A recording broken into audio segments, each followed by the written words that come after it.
सखा हों बडेरे तुम आयुज इम जोए का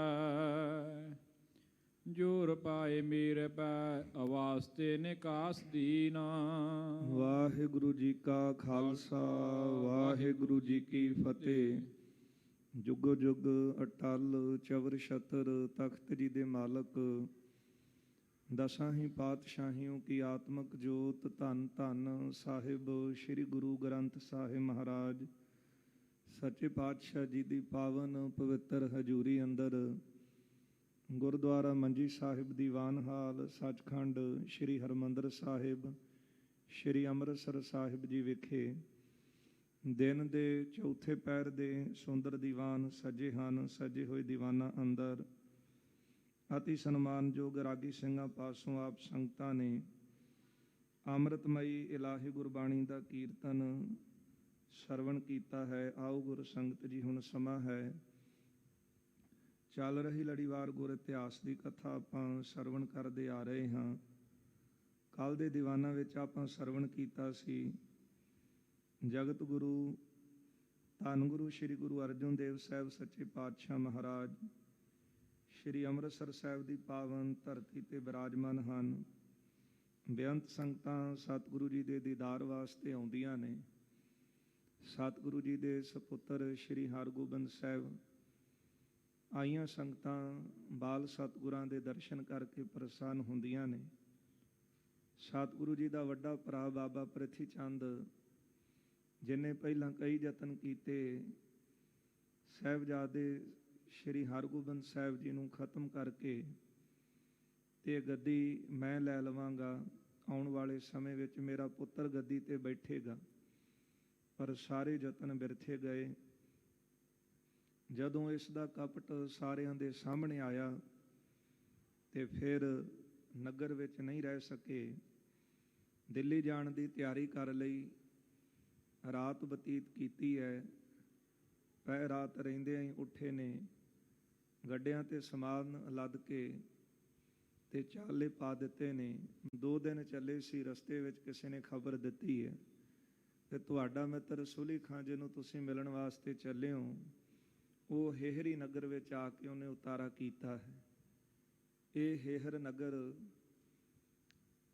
ਮਹਾਨ ਕੋਸ਼ ਦੀ ਲਿਖਤ ਅਨੁਸਾਰ ਭਾਈ ਕਾਨ ਸਿੰਘ ਜੀ ਨਾਭਾ ਲਿਖਦੇ ਨੇ ਕਿ ਲਾਹੌਰ ਦੇ ਵਿੱਚ ਕੋਟ ਲਖਪਤ ਤੋਂ 8 ਮੀਲ ਦੂਰੀ ਤੇ ਨਗਰ ਹੈ ਤੇ ਬਾਬੇ ਪ੍ਰਿਥੀ ਚੰਦ ਦੇ ਸਹੁਰੇ ਵੀ ਉੱਥੇ ਸਨ ਅਤੇ ਇਹਨਾਂ ਦਾ ਅੰਤਲਾ ਸਮਾਂ ਵੀ ਇਸ ਹੇਹਰ ਨਗਰ ਦੇ ਵਿੱਚ ਹੋਇਆ। ਉੱਥੇ ਇਹਨਾਂ ਦੀ ਸਮਾਧ ਵੀ ਬਣੀ ਹੈ। ਸੋ ਜਦੋਂ ਪਤਾ ਲੱਗਾ ਕਿ ਮੇਰਾ ਮਿੱਤਰ ਹੇਹਰ ਨਗਰ ਵਿੱਚ ਆਇਆ ਹੈ, ਬੜੇ ਖੁਸ਼ ਹੋਏ। ਇਹ ਗੱਲ ਤਾਂ ਹੁਣ ਇੱਥੇ ਹੀ ਬਣ ਜਾਣੀ ਹੈ। ਛੇਤੀ ਨਾਲ ਆਪਣਾ ਰੁੱਖ ਜਿਹੜਾ ਸੀ ਉਹ ਹੇਹਰ ਪਿੰਡ ਵੱਲ ਕਰ ਲਿਆ। ਨਗਰ ਤੋਂ ਬਾਹਰ ਜਾ ਕੇ ਉਤਾਰਾ ਕੀਤਾ ਹੈ। ਸਵੇਰ ਹੁੰਦਿਆਂ ਤਿਆਰੀ ਕਰਕੇ ਜਾ ਕੇ ਸੁਲੀ ਖਾਂ ਨੂੰ ਮਿਲੇ ਨੇ।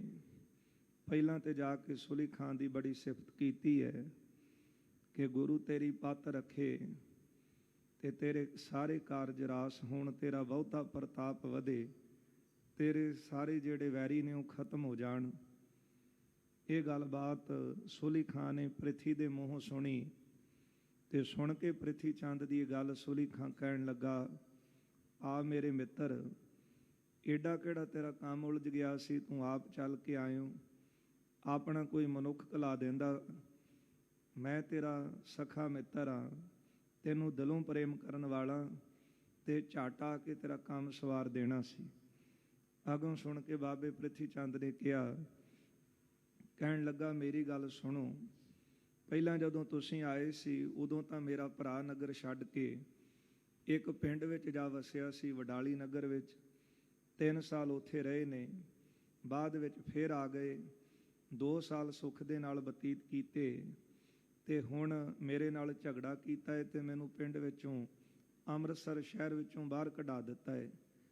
ਪਿਤਾ ਨੇ ਵੀ ਗਲਤ ਕੀਤਾ ਤੇ ਅਯੋਗ ਇਹ ਜਿਹੜੀ ਗੱਦੀ ਸੀ ਇਹਨਾਂ ਨੂੰ ਦਿੱਤੀ ਹੈ। ਇਹ ਗੱਦੀ ਦਾ ਹੱਕ ਮੇਰਾ ਸੀ। ਨਾ ਤੇ ਉਹ ਕਿਸੇ ਬਾਦਸ਼ਾਹ ਨੂੰ ਮੰਨਦੇ ਨੇ, ਨਾ ਕਿਸੇ ਹਾਕਮ ਨੂੰ, ਕਿਸੇ ਦਾ ਡਰ ਨਹੀਂ ਹੈ। ਮਨ ਵਿੱਚ ਬੜਾ ਹੰਕਾਰ ਵਧਾਇਆ ਹੈ। ਚਾਰੇ ਪਾਸੋਂ ਸੰਗਤਾਂ ਭੇਟਾਵਾਂ ਚੜਾਉਂਦੀਆਂ ਨੇ, ਲੋਕ ਆ ਕੇ ਸਿਰ ਨਵਾਉਂਦੇ, ਮੱਥਾ ਟੇਕਦੇ ਨੇ। ਇਸੇ ਕਰਕੇ ਹੰਕਾਰ ਹੈ ਤੇ ਮੇਰੇ ਨਾਲ ਝਗੜਾ ਕਰਦੇ ਨੇ।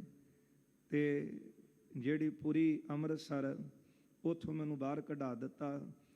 ਆਪਣੇ ਲੋਕਾਂ ਤੋਂ ਮੇਰੀ ਨਿੰਦਾ ਕਰਾਉਂਦੇ ਨੇ ਤੇ ਜਿਹੜੇ ਸਾਡੇ ਲੋਕ ਸਨ ਉਹਨਾਂ ਨੂੰ ਵੀ ਵਿਗਾੜ ਦਿੱਤਾ ਹੈ।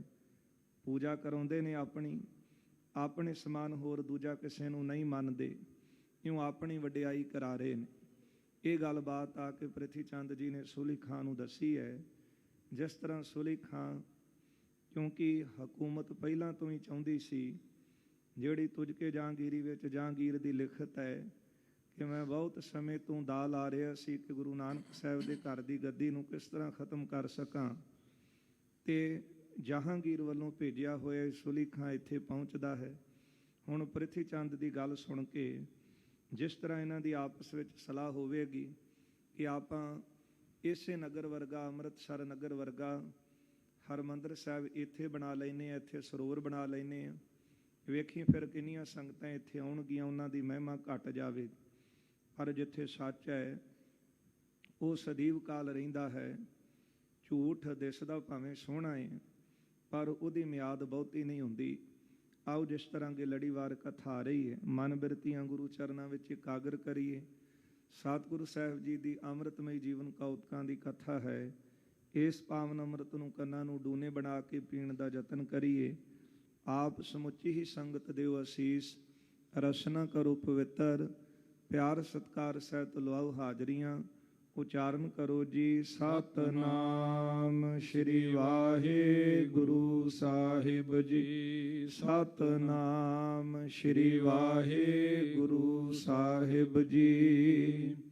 ਜੋਰ ਪਾਏ ਮੇਰੇ ਪੈ ਨਿਵ ਅਵਾਸਤੇ ਨਿਕਾਸ ਦੀਨਾ। ਬਾਬਾ ਪ੍ਰਿਥੀ ਚੰਦ ਸੂਲੀ ਖਾਂ ਨੂੰ ਕਹਿੰਦੇ ਨੇ ਕਿ ਮੇਰੇ ਉੱਤੇ ਉਹਨਾਂ ਨੇ ਆਪਣਾ ਬੜਾ ਜ਼ੋਰ ਚਲਾਇਆ ਤੇ ਮੈਨੂੰ ਮੇਰੇ ਘਰੋਂ ਅੰਮ੍ਰਿਤਸਰ ਤੋਂ ਕੱਢ ਦਿੱਤਾ ਹੈ। ਆਪਨੋ ਪ੍ਰਕਾਸ਼ ਕੀਨ ਤਰਾਸਹੀਨ ਹੋਏਗਾ। ਡਰ ਤੋਂ ਰਹਿਤ ਹੋ ਗਏ, ਕਿਸੇ ਦਾ ਡਰ ਮੰਨਦੇ ਨਹੀਂ। ਬਸ ਆਪਣਾ ਹੀ ਸਾਰੀਆਂ ਥਾਵਾਂ ਤੇ ਪ੍ਰਕਾਸ਼ ਵਧਾਇਆ ਹੈ, ਆਪਣਾ ਹੀ ਪ੍ਰਤਾਪ ਵਧਾ ਰਹੇ ਹਨ। ਨਿਕਾਸਿਓ ਨਿਰਾਸਰੋ ਮੈਂ ਆਸਰੋ ਨਿਹਾਰਿਓ ਏਕ। ਮੇਰੇ ਕੋਲ ਕੋਈ ਆਸਰਾ ਨਹੀਂ ਸੀ ਤੇ ਮੈਨੂੰ ਨਗਰ ਚੋਂ ਬਾਹਰ ਕੱਢਿਆ ਹੈ। ਮੈਂ ਨਿਆਸਰਾ ਹਾਂ ਤੇ ਮੈਂ ਤੁਹਾਡਾ ਆਸਰਾ ਤੱਕਿਆ ਹੈ। ਐ ਸੂਲੀ ਖਾਂ ਮੇਰੇ ਮਿੱਤਰ, ਮੇਰਾ ਤੇ ਇੱਕ ਤੂੰ ਹੀ ਆਸਰਾ ਹੈ। ਪਰ ਜਿਨ੍ਹਾਂ ਦੀ ਬਰਾਬਰੀ ਕਰਨੀ ਚਾਹ ਰਿਹਾ ਹੈ, ਉਹਨਾਂ ਨੂੰ ਤੇ ਆਸਰਾ ਇੱਕ ਅਕਾਲ ਪੁਰਖ ਪਰਮੇਸ਼ਰ ਵਾਹਿਗੁਰੂ ਦਾ ਹੈ, ਗੁਰੂ ਨਾਨਕ ਸਾਹਿਬ ਜੀ ਦੇ ਘਰ ਦਾ ਹੈ।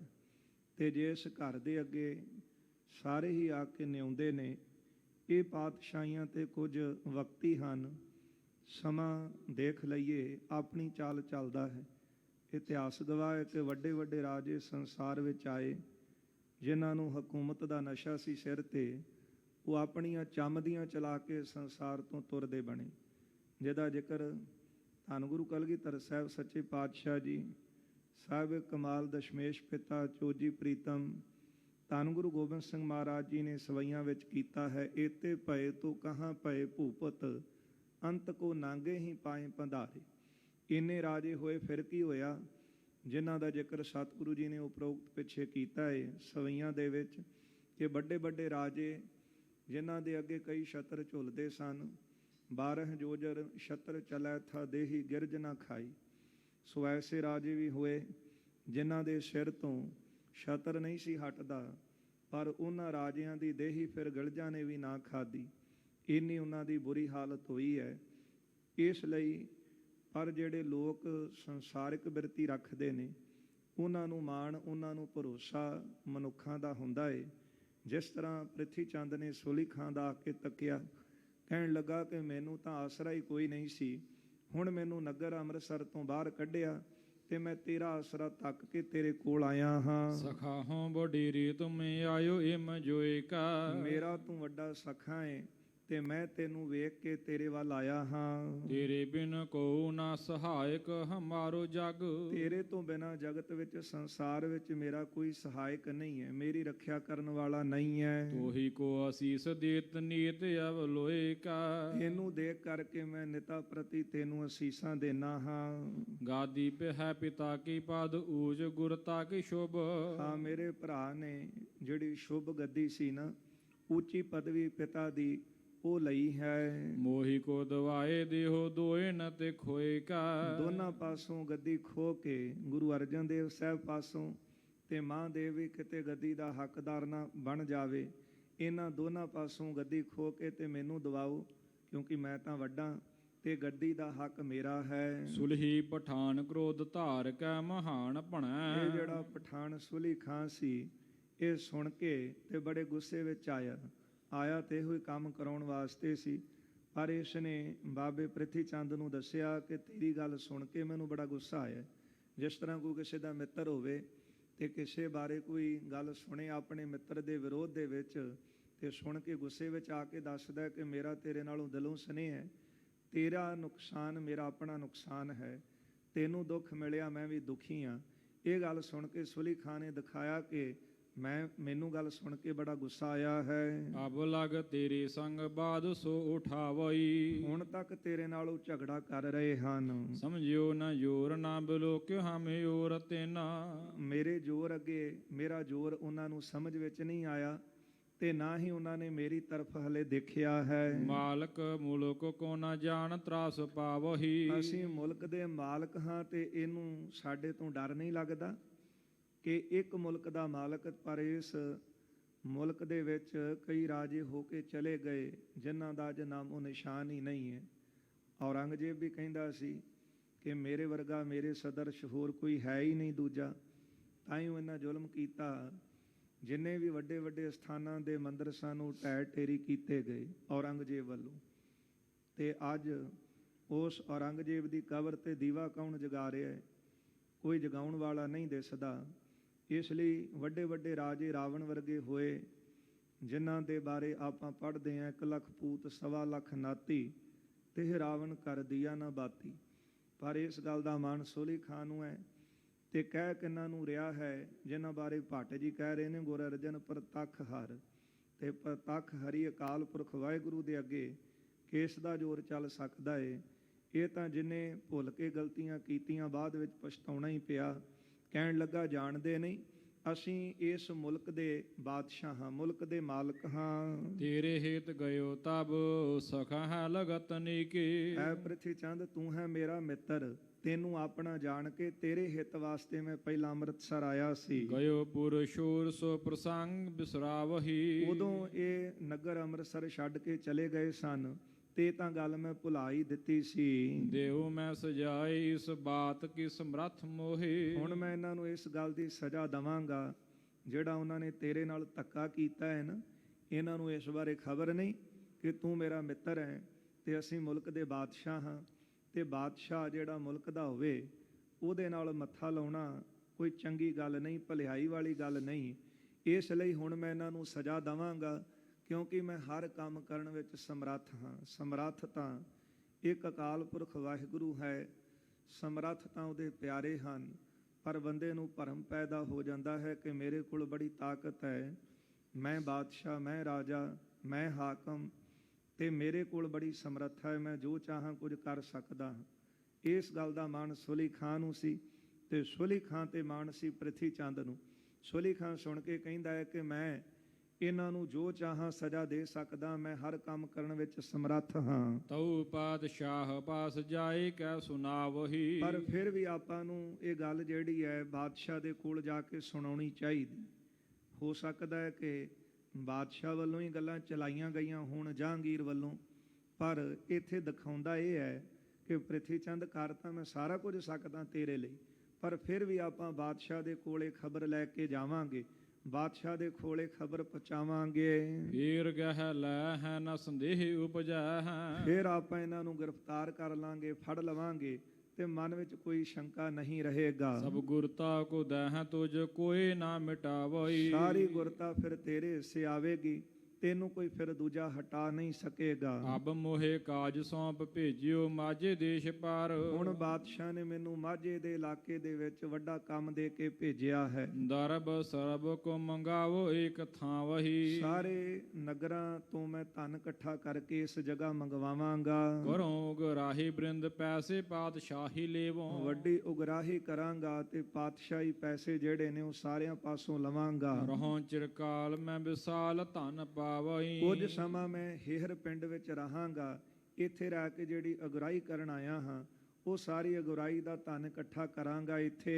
ਫੇਰ ਦਿੱਲੀ ਜਾਵਈ ਪ੍ਰਸੰਗ ਕੋ ਮਿਟ ਸੁਨਾਵਈ। ਫਿਰ ਮੈਂ ਦਿੱਲੀ ਜਾਵਾਂਗਾ ਤੇ ਤੇਰੀ ਸਾਰੀ ਗੱਲ ਬਾਤ ਬਾਦਸ਼ਾਹ ਦੇ ਅੱਗੇ ਜਹਾਂਗੀਰ ਦੇ ਅੱਗੇ ਰੱਖਾਂਗਾ। ਸ਼ਤਾਬ ਬਿਲਵਾਵਈ ਸੋਨਿਆਓ ਕੋ ਚੁਕਾਵਈ। ਛੇਤੀ ਫਿਰ ਤੈਨੂੰ ਉੱਥੇ ਦਿੱਲੀ ਬੁਲਾਵਾਂਗੇ ਤੇ ਤੇਰੇ ਨਾਲ ਅਸੀਂ ਨਿਆਂ ਕਰਾਂਗੇ। ਝਗੜੇ ਮਿਟਾਏ ਸਿੱਖ ਸਗਰੇ ਸ਼ਰਨ ਪਾਏ। ਸਾਰੇ ਝਗੜੇ ਮਿਟ ਜਾਣਗੇ ਤੇ ਜਿੰਨੀਆਂ ਵੀ ਸਿੱਖ ਸੰਗਤਾਂ ਨੇ ਤੇਰੇ ਸ਼ਰਨ ਵਿੱਚ ਪਾ ਦੇਵਾਂਗੇ। ਨਗਰੀ ਬਿਠਾਏ ਗੁਰੂ ਤੋਹੇ ਕੋ ਬਨਾਵਈ। ਅੰਮ੍ਰਿਤਸਰ ਨਗਰ ਵਿੱਚ ਤੈਨੂੰ ਬਿਠਾਵਾਂਗੇ ਗੁਰੂ ਬਣਾ ਕੇ ਤੇ ਫਿਰ ਗੁਰੂ ਤੈਨੂੰ ਬਣਾਵਾਂਗੇ। ਕਰੋ ਉਪਕਾਰ ਨਿਜ ਸਖਾ ਪੈ ਜਗਤ ਜਾਣੈ। ਹਾਂ, ਤੇ ਮੈਂ ਤੇਰੇ ਉੱਤੇ ਉਪਕਾਰ ਕਰਾਂਗਾ। ਸਾਰੇ ਲੋਕ ਜਾਣਨਗੇ ਕਿ ਵੇਖੋ ਸੁਲੀ ਖਾਂ ਨੇ ਆਪਣੇ ਮਿੱਤਰ ਤੇ ਕਿੰਨਾ ਵੱਡਾ ਉਪਕਾਰ ਕੀਤਾ ਏ। ਸਕਲ ਉਪਾਇਨ ਕੋ ਲਿਹੋ ਹਰ ਖਾਵਈ। ਸਾਰੀਆਂ ਭੇਟਾਵਾਂ ਲੋਕ ਤੈਨੂੰ ਚੜਾਉਣਗੇ, ਪ੍ਰਸੰਨ ਹੋ ਕੇ ਉਹਨਾਂ ਪਾਸੋਂ ਲਵੀਂ। ਹੋਏ ਹੈ ਅਸ਼ਤਰੂ ਫਲ ਲੀਜੈ ਮ੍ਰਿਤੂ ਹੋਣ ਹੂੰ ਕੋ। ਤੇ ਤੈਨੂੰ ਇਹ ਫਲ ਜਿਹੜਾ ਮਿਲੇਗਾ ਕਿ ਤੂੰ ਮੇਰਾ ਮਿੱਤਰ ਹੈ, ਤੈਨੂੰ ਵੱਡਾ ਫਲ ਦਵਾਂਗੇ। ਐਸ਼ਵਰਜ ਬਚਿੱਤਰ ਪਾਏ ਮੋਦ ਉਪਜਾਵਈ। ਬਹੁਤੀਆਂ ਸੰਗਤਾਂ ਪਾਸੋਂ ਭੇਟਾਵਾਂ ਤੈਨੂੰ ਮਿਲਣਗੀਆਂ, ਬਹੁਤਾ ਤੇਰਾ ਸਾਜੋ ਸਮਾਨ ਵਧੇਗਾ, ਜਿਹਦੇ ਨਾਲ ਤੂੰ ਬਹੁਤੀ ਪ੍ਰਸੰਨਤਾ ਪਾਵੇਂਗਾ। ਕੇਤਿਕ ਦਿਵਸ ਬਾਸ ਕੀਜੀਏ ਸਮੀਪ ਸਮੋਹੇ। ਕੁਝ ਕੁ ਦਿਨ ਤੂੰ ਮੇਰੇ ਪਾਸ ਇੱਥੇ ਰੁਕਣਾ ਕਰ। ਕਾਜ ਫੇਰ ਹੋਏ ਤੇਰੋ ਦਿੱਲੀ ਜਬ ਜਾਵਈ। ਜਦੋਂ ਮੈਂ ਦਿੱਲੀ ਜਾਵਾਂਗਾ ਨਾ, ਇੱਥੇ ਮੈਂ ਆਇਆ ਉਗਰਾਹੀ ਕਰਨ ਲਈ, ਤੇ ਮੈਂ ਆਪਣਾ ਕੰਮ ਕਰਕੇ ਜਾਵਾਂਗਾ ਦਿੱਲੀ, ਤੇ ਉੱਥੇ ਜਾ ਕੇ ਤੇਰਾ ਸਾਰਾ ਕੰਮ ਸਿਰੇ ਚੜਾਵਾਂਗਾ। ਹੇਹਰ ਜੋ ਗ੍ਰਾਮ ਇਹ ਪਾਤਸ਼ਾਹਣ ਦੀਨੋ ਮੋਹੇ। ਆ ਜਿਹੜਾ ਹੇਹਰ ਪਿੰਡ ਹੈ ਇਹ ਬਾਦਸ਼ਾਹ ਨੇ ਮੈਨੂੰ ਦਿੱਤਾ ਹੈ। ਦੇਵੋ ਸੋਈ ਤੋਹੇ ਬਾਸ ਸੁਖ ਸੋ ਕਰੀਜੀਏ। ਹੁਣ ਮੈਂ ਇਹ ਜਿਹੜਾ ਨਗਰ ਹੈ ਬਾਦਸ਼ਾਹ ਵੱਲੋਂ ਮੈਨੂੰ ਦਿੱਤਾ ਗਿਆ ਸੀ, ਇਹ ਨਗਰ ਮੈਂ ਤੈਨੂੰ ਦੇਣਾ ਤੇ ਤੂੰ ਇੱਥੇ ਰਹਿ ਕੇ ਸੁਖ ਮਾਣ। ਹੋ ਸਕਦਾ ਹੈ ਕਿ ਜਹਾਂਗੀਰ ਨੇ ਪਹਿਲਾਂ ਹੀ ਇਹ ਚਾਲ ਚੱਲੀ ਹੋਵੇ ਕਿ ਇਹ ਨਗਰ ਜਿਹੜਾ ਹੈ ਇਹ ਜਾ ਕੇ ਉਹਦੇ ਭਰਾ ਪ੍ਰਿਥੀ ਚੰਦ ਨੂੰ ਦੇਵੋ, ਤੇ ਜਿਹਦੇ ਨਾਲ ਇਹਨਾਂ ਵਿੱਚ ਫੁੱਟ ਪਈ ਰਹੇ। ਕਿਉਂਕਿ ਅੰਮ੍ਰਿਤਸਰ ਵਰਗਾ ਇੱਕ ਨਗਰ ਬਣਾਉਣਾ, ਹਰਮੰਦਰ ਸਾਹਿਬ ਵਰਗਾ ਇੱਕ ਅਸਥਾਨ ਤਿਆਰ ਕਰਾਉਣਾ, ਫਿਰ ਸਰੋਵਰ ਬਣਵਾਉਣਾ, ਤੇ ਉਹ ਵੀ ਸਰਕਾਰੀ ਪੈਸਿਆਂ ਵਿੱਚੋਂ ਸੁਲੀ ਖਾਂ ਨੇ ਪੈਸੇ ਦੇ ਕੇ ਮਦਦ ਕਰਨੀ। ਇਹ ਸਿੱਧਾ ਸਿੱਧਾ ਹਕੂਮਤ ਦਾ ਇਹਦੇ ਵਿੱਚ ਹੱਥ ਸੀ ਕਿ ਇਸ ਅਸਥਾਨ ਦੇ ਬਰਾਬਰ ਇੱਕ ਅਸਥਾਨ ਖੜਾ ਕੀਤਾ ਜਾਵੇ। ਗੁਰੂ ਅਰਜਨ ਦੇਵ ਸਾਹਿਬ ਜੀ ਵਾਂਗੂ ਉਹਨੂੰ ਗੁਰੂ ਬਣਾ ਕੇ ਤੇ ਉਹਦੀ ਮਹਿਮਾ ਜਿਹੜੀ ਉਹ ਕਰਵਾਈ ਜਾਵੇ, ਤੇ ਉਹ ਤੇ ਆਪਣਾ ਹੀ ਬੰਦਾ ਹੈ। ਇਸ ਲਈ ਸੁਲੀ ਖਾਂ ਨੇ ਕਿਹਾ, ਕਹਿਣ ਲੱਗਾ ਤੂੰ ਘਬਰਾ ਨਾ, ਚਿੰਤਾ ਨਾ ਕਰ।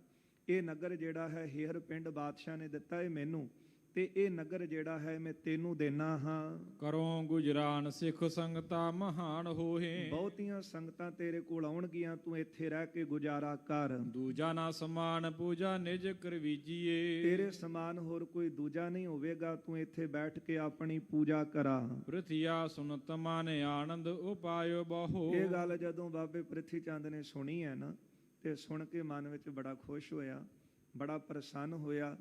ਇਹ ਸਿੱਧੀ ਦਿੱਲੀ ਦੇ ਤਖਤ ਵੱਲੋਂ ਚੱਲੀ ਹੋਈ ਚਾਲ ਸੀ ਕਿ ਇਹ ਐਸਾ ਅਸਥਾਨ ਇਹਨੂੰ ਦਿੱਤਾ ਜਾਵੇ, ਤੇ ਜਿਹੜੀਆਂ ਸਿੱਖ ਸੰਗਤਾਂ ਨੇ ਗੁਰੂ ਘਰ ਵਿੱਚ ਪਾੜ ਪਾ ਦਿੱਤੀ ਜਾਵੇ, ਤੇ ਕੁਝ ਲੋਕ ਜਿਹੜੇ ਹਨ ਉਹ ਇੱਧਰ ਨੂੰ ਤੁਰੇ ਆਉਣ।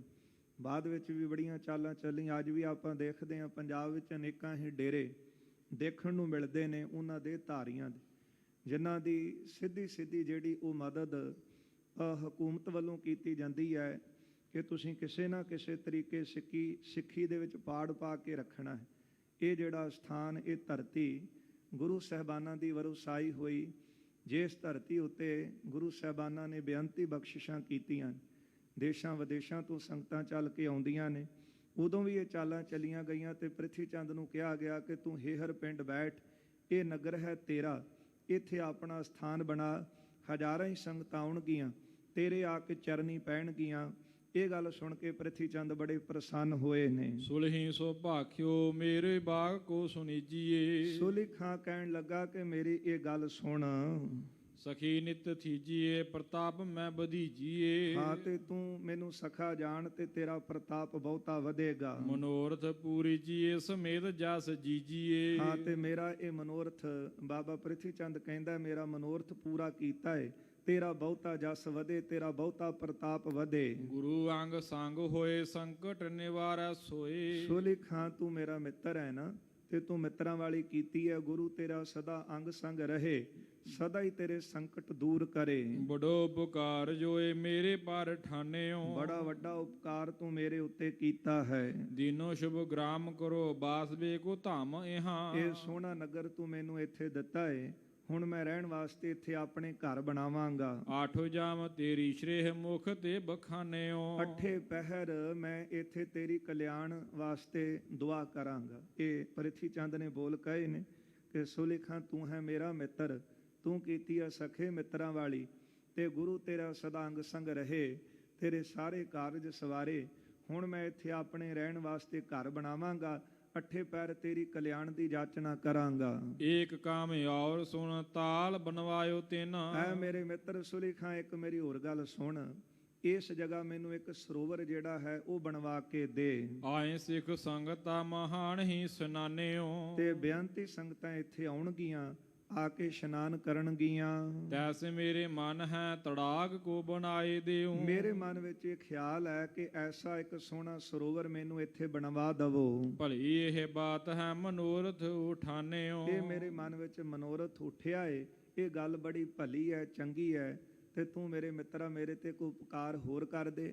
ਮੈਨੂੰ ਇੱਥੇ ਨਗਰ ਤਾਂ ਦੇ ਦਿੱਤਾ ਏ, ਇੱਥੇ ਹੁਣ ਮੈਂ ਸੋਹਣਾ ਸਰੋਵਰ ਵੀ ਮੈਨੂੰ ਇੱਥੇ ਬਣਵਾ ਦੇ। ਅਨੇਕਾਂ ਹੀ ਸੰਗਤਾਂ ਇੱਥੇ ਆਉਣਗੀਆਂ ਇਸ਼ਨਾਨ ਲਈ, ਤੇ ਬੜੀ ਭਲੀ ਗੱਲ ਹੈ। ਇਹ ਮੇਰੇ ਮਨ ਵਿੱਚ ਮਨੋਰਥ ਉੱਠਿਆ, ਪੂਰਾ ਕਰ ਦੇ। ਉਹੋ ਜੇ ਪ੍ਰਸੰਨ ਆਪ ਨਿਰਮਲ ਜਾਮੈ। ਜੇ ਤੁਸੀਂ ਪ੍ਰਸੰਨ ਹੋਵੋ ਤੇ ਇਸ ਸਰੋਵਰ ਵਿੱਚ ਨਿਰਮਲ ਜਲ ਅਸੀਂ ਰੱਖੀਏ। ਐਸੋ ਤਾਲ ਸੁੰਦਰ ਵਿਸਾਲ ਬਨ ਜਾਏ ਹੈ। ਬੜਾ ਸੋਹਣਾ ਜਿਹੜਾ ਤਾਲ ਸਰੋਵਰ ਹੈ ਉਹ ਸੁੰਦਰ ਬਣ ਜਾਵੇਗਾ। ਸੁਲਹੀ ਨੇ ਭਣਿਓ ਇਹ ਨੀਕੀ ਬਾਤ ਠਾਨੀ ਚਿਤ। ਸੁਲੀ ਖਾਂ ਕਹਿਣ ਲੱਗਾ ਕਿ ਗੱਲ ਤੇਰੇ ਚਿੱਤ ਵਿੱਚ ਬੜੀ ਚੰਗੀ ਆਈ ਹੈ, ਪਰ ਇਥੋਂ ਸਿੱਧੀ ਸਿੱਧੀ ਇਹ ਗੱਲ ਜਿਹੜੀ ਇੱਕ ਚਾਲ ਜਾਪਦੀ ਹੈ, ਜਿਹੜੀ ਬਾਦਸ਼ਾਹ ਵੱਲੋਂ ਕਰਵਾਈ ਗਈ ਹੋਵੇ, ਨਗਰ ਦੇਣਾ, ਇੱਥੇ ਰਹਿਣ ਵਾਸਤੇ ਕਹਿਣਾ, ਫਿਰ ਸਰੋਵਰ ਬਣਵਾਉਣ ਦੀ ਗੱਲ ਚਲਾਉਣੀ, ਭਾਵ ਕਿ ਇੱਕ ਹਰਮੰਦਰ ਸਾਹਿਬ ਵਰਗਾ ਇੱਕ ਹੋਰ ਸਥਾਨ ਤਿਆਰ ਕੀਤਾ ਜਾਵੇ ਜਿੱਥੇ ਲੱਖਾਂ ਲੋਕ ਨਤਮਸਤਕ ਹੁੰਦੇ ਨੇ, ਫਿਰ ਸੋਹਣਾ ਸਥਾਨ ਦੇ ਕੇ ਲੋਕ ਇੱਥੇ ਆਉਣਗੇ। ਇਉਂ ਮੈਂ ਝੂਠੀ ਮਹਿਮਾ ਜਿਹੜੀ ਇਸ ਸਰੋਵਰ ਦੀ ਵੀ ਵਧਾਵਾਂਗਾ, ਜਿਹੜਾ ਨੇ ਆਪ ਬਣਵਾਉਣਾ ਸੀ, ਜਿਹੜਾ ਹਕੂਮਤ ਨੇ ਬਣਾ ਕੇ ਦੇਣਾ ਸੀ, ਉਹਦੀ ਝੂਠੀ ਮਹਿਮਾ ਗਾਇਨ ਕਰਕੇ ਲੋਕਾਂ ਨੂੰ ਸੁਣਾਵਾਂਗਾ।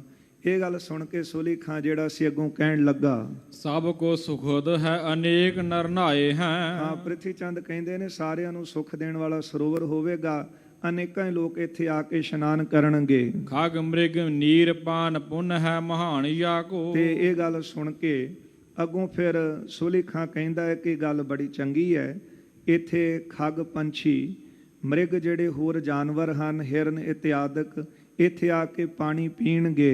ਰਚੀਏ ਤੜਾਗ ਚਾਰੋਂ ਭਾਗ ਤੇ ਸੁਹਾਏ ਹੈ। ਬੜੇ ਵੱਡੀ ਪੁੰਨ ਵਾਲੀ ਗੱਲ ਹੈ ਤੇ ਬੜੇ ਸੋਹਣੇ ਭਾਗਾਂ ਦੀ ਨਿਸ਼ਾਨੀ ਹੈ, ਇਸ ਕਰਕੇ ਸੋਹਣਾ ਇੱਕ ਸਰੋਵਰ ਇੱਥੇ ਬਣਾਉਣਾ ਚਾਹੀਦਾ ਹੈ। ਜੈਸੇ ਬੜੀ ਸੰਗਤਾ ਸੁਪ੍ਰੇਮ ਤੇ ਇਸ਼ਨਾਨ ਤਾਹਾਂ। ਇੱਥੇ ਆ ਕੇ ਬੇਅੰਤੀ ਸੰਗਤਾਂ ਪ੍ਰੇਮ ਦੇ ਨਾਲ ਇਸ਼ਨਾਨ ਕਰਨਗੀਆਂ। ਤੈਸੇ ਤੇਰੋ ਹੋਏ ਹੈ ਸੁਜਸ ਪਸਰਾਏ ਹੈ। ਜਿਉਂ-ਜਿਉਂ ਲੋਕ ਆ ਕੇ ਤੇਰੇ ਸਰੋਵਰ ਵਿੱਚ ਇਸ਼ਨਾਨ ਕਰਨਗੇ, ਉਸੇ ਤਰ੍ਹਾਂ ਤੇਰੀ ਮਹਿਮਾ ਜਿਹੜੀ ਉਹ ਬਹੁਤ ਵਧੇਗੀ। ਐਸੇ ਕਹੇ ਸੁਲਹੀ ਨੇ ਦੀਨ ਸੁਦਰਬ ਤਬ। ਇਸ ਤਰ੍ਹਾਂ ਕਹਿ ਕੇ ਸੁਲੀ ਖਾਂ ਨੇ ਸਰਕਾਰੀ ਖਜ਼ਾਨੇ ਵਿੱਚੋਂ ਸਰੋਵਰ ਬਣਾਉਣ ਵਾਸਤੇ ਪ੍ਰਿਥੀ ਚੰਦ ਨੂੰ ਪੈਸੇ ਦਿੱਤੇ।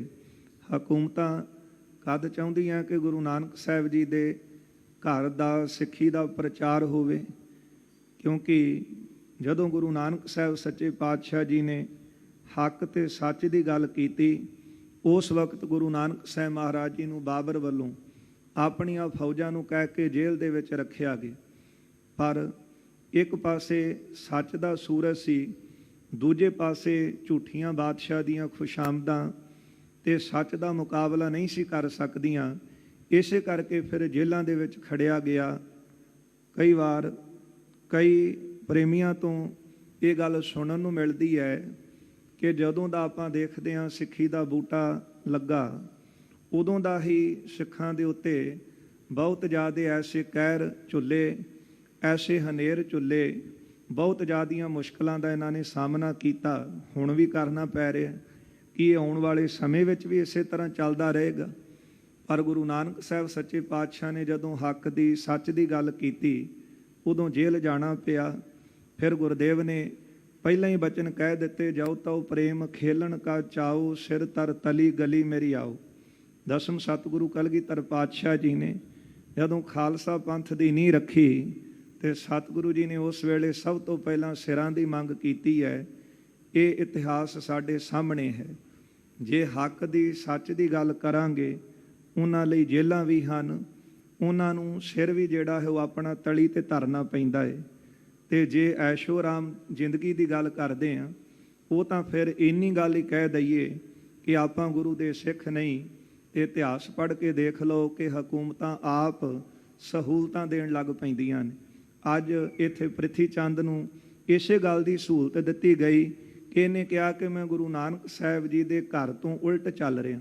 ਗੁਰੂ ਅਰਜਨ ਦੇਵ ਸਾਹਿਬ ਦੇ ਵਿਰੋਧ ਵਿੱਚ ਉੱਠਿਆ ਤੇ ਇਹਨਾਂ ਨੂੰ ਸਹੂਲਤਾਂ ਦਿੱਤੀਆਂ।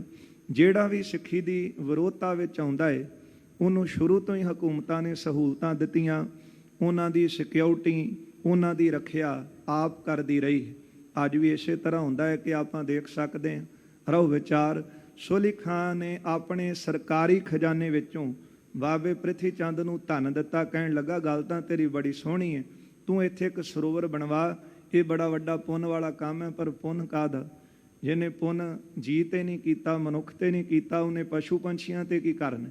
ਇਹ ਕੇਵਲ ਦਿਖਾਵਾ ਹੈ ਤੇ ਇੱਕ ਮਨ ਪਰਚਾਵਾ ਹੈ ਕਿ ਆਪਣੇ ਘਰਦਿਆਂ ਤੇ ਕੋਈ ਦਇਆ ਤਰਸ ਨਾ ਕਰਨੀ, ਮਨੁੱਖਾਂ ਦੀ ਕਦਰ ਨਾ ਕਰਨੀ, ਮਨੁੱਖਤਾ ਦਾ ਘਾਣ ਕਰਨਾ, ਤੇ ਫਿਰ ਪੰਛੀਆਂ ਨੂੰ ਚੋਗਾ ਪਾ ਕੇ ਦੱਸਣਾ ਕਿ ਅਸੀਂ ਬੜੇ ਵੱਡੇ ਪੁੰਨੀ ਹਾਂ।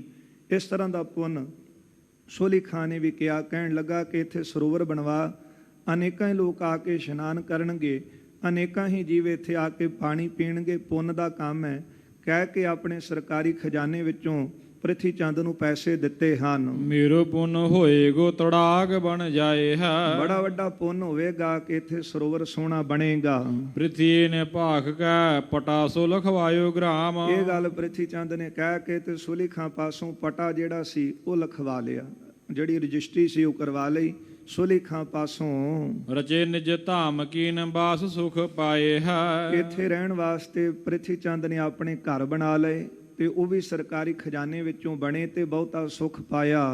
ਆਵੇ ਲਗਵਾਏ ਨਿਤ ਠਾਣ ਤੋਂ ਪਾਏ ਬੜੋ। ਆਵੇ ਸੋਹਣੇ ਜਿਹੜੇ ਸੀ ਉਹ ਲਵਾ ਲਏ ਤੇ ਬਹੁਤ ਜ਼ਿਆਦਾ ਉਪਾਅ ਜਿਹੜਾ ਸੀ ਯਤਨ ਉਹ ਕੀਤਾ ਗਿਆ। ਸਮਾਤਾ ਕੋ ਚਾਹੈ ਸੁਦਾਸਰ ਜਿਉ ਸੁਹਾਏ ਹੈ। ਕੀ ਚਾਹੁੰਦਾ ਸੀ? ਜਿਸ ਤਰ੍ਹਾਂ ਸ਼੍ਰੀ ਅੰਮ੍ਰਿਤਸਰ ਸਾਹਿਬ ਦੀ ਸ਼ੋਭਾ ਹੋ ਰਹੀ ਹੈ ਨਾ, ਇਸ ਦੀ ਬਰਾਬਰੀ ਚਾਹੁੰਦਾ ਸੀ। ਸੰਗਤ ਜੀ, ਬਰਾਬਰੀ ਅੱਜ ਤੋਂ ਨਹੀਂ ਕਰਨ ਲੱਗੇ, ਬੜਿਆਂ ਨੇ ਆਪਣੇ ਕਈ ਦੁਆਰ ਬਣਾ ਕੇ ਬਰਾਬਰੀ ਕਰਨ ਦਾ ਯਤਨ ਕੀਤਾ ਹੈ, ਕਰਵਾਇਆ ਵੀ।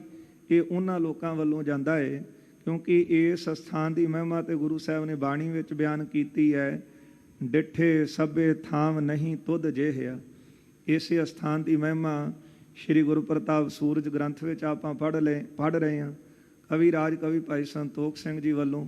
ਪਰ ਜਿਨ੍ਹਾਂ ਨੇ ਬਰਾਬਰੀ ਕੀਤੀ ਹੈ ਨਾ, ਉਹਨਾਂ ਦੀ ਚਾਹ ਕੇ ਵੀ ਬਰਾਬਰੀ ਹੋ ਨਹੀਂ ਸਕਦੀ, ਕਿਉਂਕਿ ਇਹ ਦਰ ਐਸਾ ਹੈ ਜਿਹਦੇ 4 ਦਰਵਾਜ਼ੇ ਰੱਖੇ ਤੇ ਬਾਣੀ ਵਿੱਚ ਉਪਦੇਸ਼ ਦਿੱਤਾ, ਚਹੁ ਅਰਨਾ ਕੋ ਸਾਂਝਾ। ਤੇ ਇਸ ਅਸਥਾਨ ਦੁਆਰਾ ਹੀ ਇਹ ਸੰਦੇਸ਼ ਮਿਲ ਰਿਹਾ ਹੈ ਕਿ ਇੱਥੇ ਹਰੇਕ ਜਿਹੜਾ ਧਰਮ ਵਾਲਾ, ਹਰੇਕ ਮਨੁੱਖ ਇੱਥੇ ਆ ਸਕਦਾ ਹੈ ਤੇ ਉਹਦੇ ਲਈ ਸਦਾ ਵਾਸਤੇ ਦਰਵਾਜ਼ਾ ਖੁੱਲ੍ਹਾ ਹੈ। ਰਸਤਾ ਇੱਕੋ ਰੱਖਿਆ ਕਿ ਰਸਤਾ ਇੱਥੇ ਆਉਣ ਦਾ ਇੱਕ ਹੈ, ਦਰਵਾਜ਼ੇ 4 ਨੇ। ਹੁਣ ਪ੍ਰਿਥੀ ਚੰਦ ਨੇ ਵੀ ਇਸ ਤਰ੍ਹਾਂ ਦੀ ਰੀਸ ਕਰਨੀ ਹੈ ਤੇ ਅੱਜ ਵੀ ਇਹ ਰੀਸਾਂ ਕੀਤੀਆਂ ਗਈਆਂ।